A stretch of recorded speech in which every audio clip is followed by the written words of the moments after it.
Hello again. So we've passed the autumn equinox and tumbled into autumn proper. Suddenly the surgeries are full of winter clothing-clad souls, many sporting a virus or more. I suppose that's expected this time of the cycle. There's a lot of the new variant COVID about, of course. We have seen the light package of face-to-face mask usage restart at Nobles for certain interactions, and the meds too, many GP surgeries, practice nurses, face-to-face interactions, and now seeing that familiar blue paperwork covering their gills. This week, GPs attended another educational afternoon, and it was a factually sort of packed affair with topics ranging from childhood cancers, thankfully per single GP, a rare thing to have to deal with, over a typical career, possibly seeing just one or two in the interval. Hence the importance of not missing the early symptoms or signs, which of course in many GP interactions disguise themselves as day-to-day complaints, at least at first. Most childhood cancers come in the form of blood disorders such as leukemia, or solid tumours, often brain or soft tissue, what we call sarcomas. The last few I can recall all started low-key, bar leukemia, which often starts in a hurry. Always, of course, there is a sense that something could have been done sooner. It's the nature of the illness that earmarks these diseases as a significant event in so many lives. That was thought-provoking enough. And then we commenced the session on perhaps a more intense topic, as the partner of a suicide case minutely detailed what had occurred and the ramifications, the lifelong feeling of loss that inevitably followed. Representatives from that remarkable organisation, the Samaritans, were also on hand, as were mental health services team members. Suicide, by its very nature, often leaving a void that can't be filled so readily, as a demise by any other cause, for many left to pick up those particular pieces. I, as well as I'm sure many of my medical colleagues, having seen this firsthand. Nowadays, paramedics and police officers, usually the first responders, something many of those good souls carrying through the rest of their lives as a memory.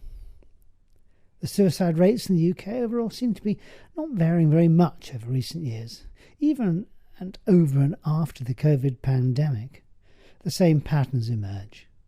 The highest rates in men, ages approx 45 to 55, around about 50 mainly.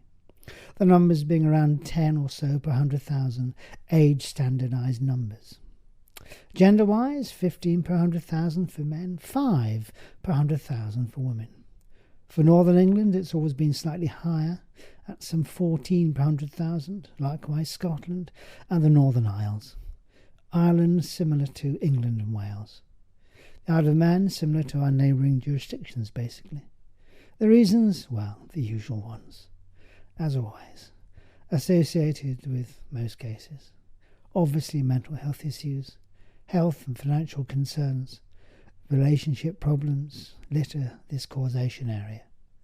As the government suggests, there is not a simple or easy fix to this. Of course there isn't. Worldwide it's an issue, in some countries a huge issue. Teaching resilience, mental health awareness, signs and symptoms to be aware of, all fall into this category. Samaritans, for example, nowadays are not just a dial-in service. Online and email now feature in their responses. It's completely conventional, of course.